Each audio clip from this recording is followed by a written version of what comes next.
What's up guys, Mitch from Shock Therapy, and today we're going to be showing you how to install a dual race spring kit on the Kawasaki Teryx KRX1000. This spring kit, along with any other spring kit, is the number one thing that we always suggest that you guys do first. Not only does it give you the ride height back, it smooths out the ride quality in the car over your chop and chatter, and it helps eliminate a lot of the bucking that is prone in these cars from the factory spring kits. Unlike the stock springs, our spring kits are going to take one set, which means that you have to adjust the ride height only one time.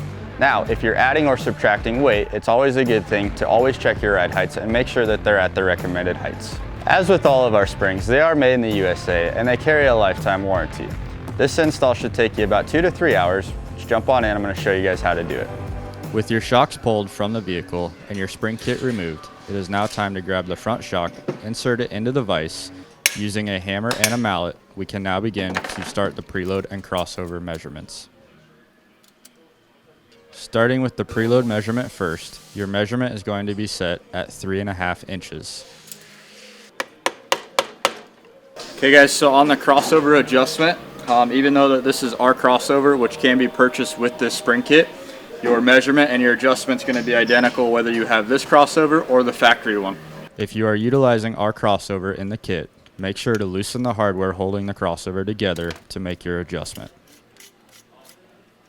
Whether it is a factory crossover or our crossover, you can go ahead and spin it up or down on the shock body to achieve the measurement.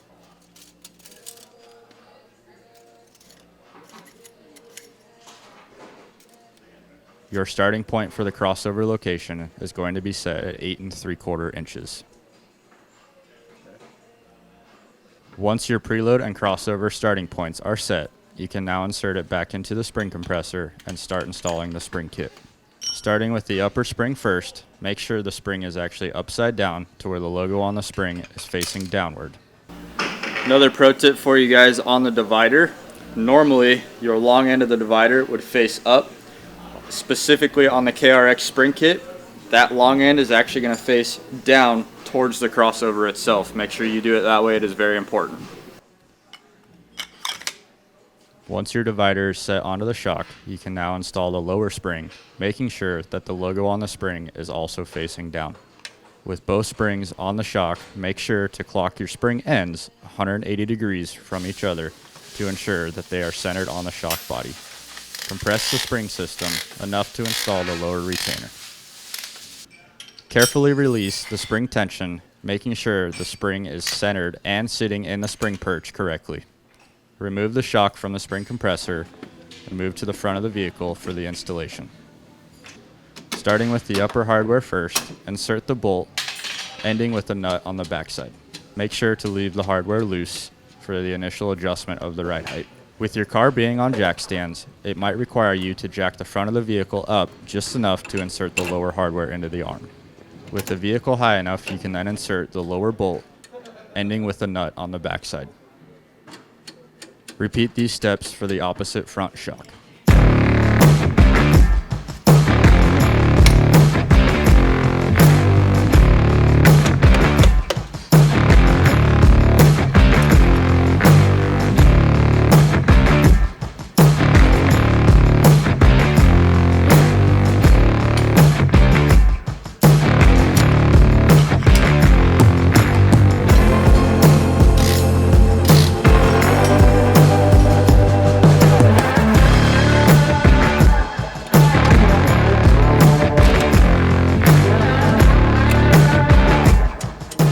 Both front shocks installed on the vehicle and the hardware left loose, be sure to remove the jack stands from the front of the vehicle and lower the front back to the ground.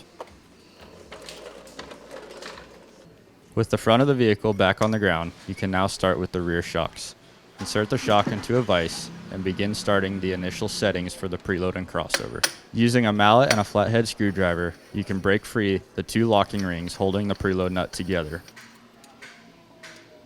Your initial starting point for the preload setting is going to be 4 3/4 inches. When that is achieved, you can go ahead and snug up the preload nut using a mallet and a flathead screwdriver. Move to the crossover, again using a mallet and a screwdriver to break the 2 locking rings free.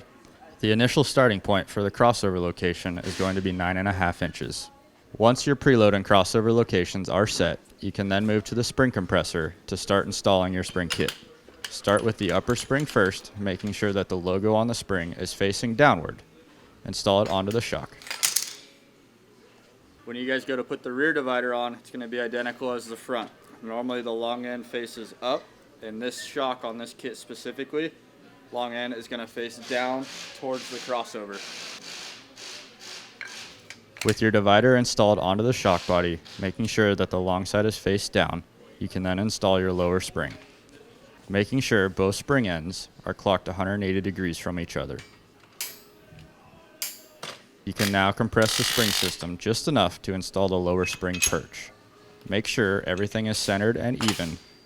Remove the shock from the spring compressor and install it onto the vehicle. Starting with the upper hardware first, insert the shock bolt through the mounting tab, ending with a nut on the backside.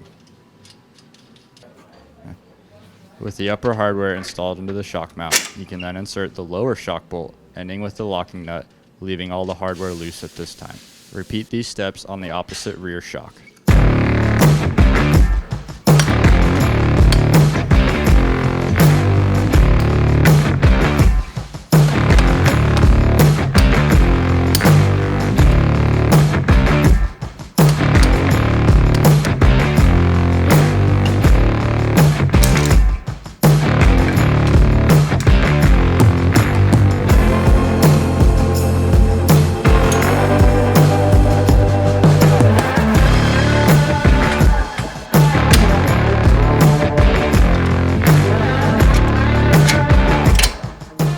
Both rear shocks on the vehicle and the hardware left loose, you can then lower it to the ground to start the initial ride height process.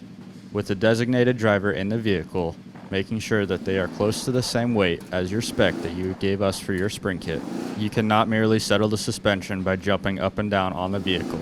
So make sure to either drive it around the block a couple times or forward and backwards, coming to a coasting stop without hitting the brakes for your accurate measurement. Your measuring point on the front of the vehicle is going to be the lower rearward A-arm mounting tab closest to the firewall. This measurement is going to be your starting measurement. It may not be exactly where we want it, but it's going to determine what you need to do for your adjustments on the shock. In this case, we are set at 16 inches, which is an inch too tall. The rear measurement is going to be taken from in front of the lower radius rod at the bottom of the frame tube. In this case, we are also at 16 inches, which is going to be an inch too tall. With your initial ride heights documented, you can now remove the front shocks, install them into a spring compressor, and remove the springs.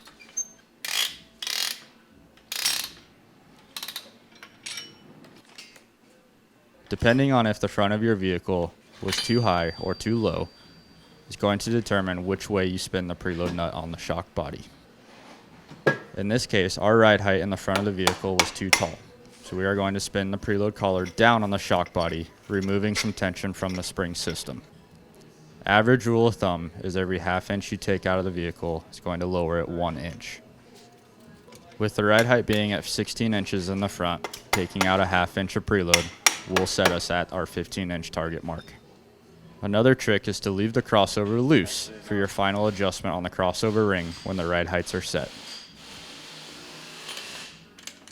Install the shock back into the spring compressor, installing the springs along with the divider and the retainer, and install it back onto the vehicle, and repeat these steps on the opposite side. With the front preload readjusted for your ride height, you can now move to the rear of the vehicle. Insert the shock into the spring compressor and remove the springs.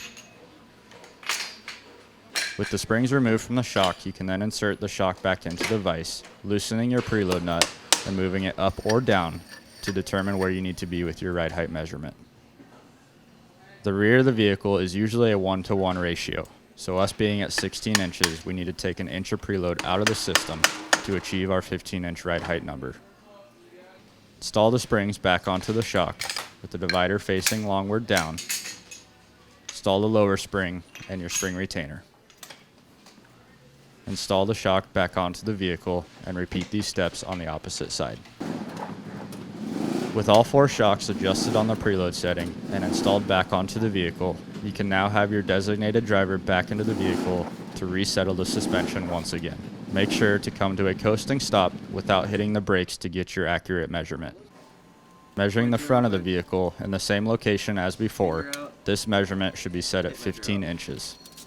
remeasure the rear at the same location as before, making sure that that is set at 15 inches as well. You can now move on to the crossover setting location. The front crossover location should be set at 1.5 inches from the bottom of the crossover ring to the very top of the plastic nylon divider. This measurement is also made with the designated driver still remaining in the vehicle. The rear crossover location setting should be set at 2 inches from the very bottom of the crossover ring to the top of the plastic nylon divider. With your ride heights achieved and your crossover set to the perfect location, you can now tighten down all of the hardware holding all 4 shocks onto the vehicle, and your installation is complete. We hope that this video helped you guys with the installation of your dual rate spring kit at home, along with helping answer some questions about setting the ride heights and where to measure on the certain points. It is extremely important to make sure that the ride heights on your UTV are set to our targeted number, which means if it takes you a little bit more time to get those numbers set correctly, it's going to make your ride quality a whole lot better. Something else to keep in mind is that if you are adding or subtracting weight from your vehicle, it's going to change the ride heights. Always important to make sure that those ride height numbers are set correctly. As with any of our spring kits, they are going to take an initial set one time. So after the first 200 to 300 miles, make sure to check those ride heights and adjust them accordingly. As mentioned before, our spring kits are the #1 thing that we always suggest you guys start with. Now, if you like the spring kit, the next step would be pairing it with our RIS system, which means Ride Improvement System. The RIS system is the actual internal work of the shock. Now, the spring kit does a lot of good benefits, but the internal valving really allows us to dig in deep and get the best ride quality out of the car itself. If you like this video, make sure to subscribe to the YouTube channel and hit the bell to be notified anytime that we post a new video. If you'd like to order this spring kit or any other products that we offer, visit the website at www.shocktherapyusa.com.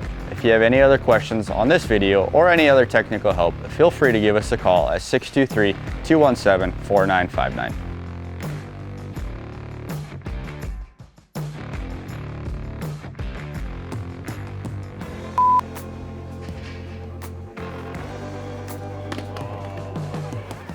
Dropping hammers over here. Dropping hammers.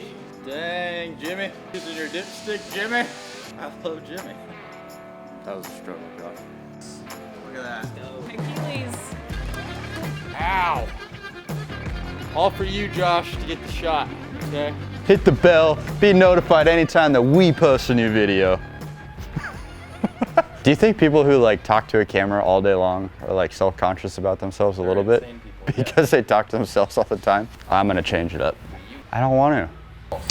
Because they will settle one. Yeah, bruh. I feel like I want to go more with that. You feel like you want to do that? It's something you feel like you want to do, Mitch? Yeah. I'm gonna show you how to do it. Hey Josh, what does it mean if you have a big trunk? It means you have a lot of luggage, duh. Oh. Wish I had Josh here.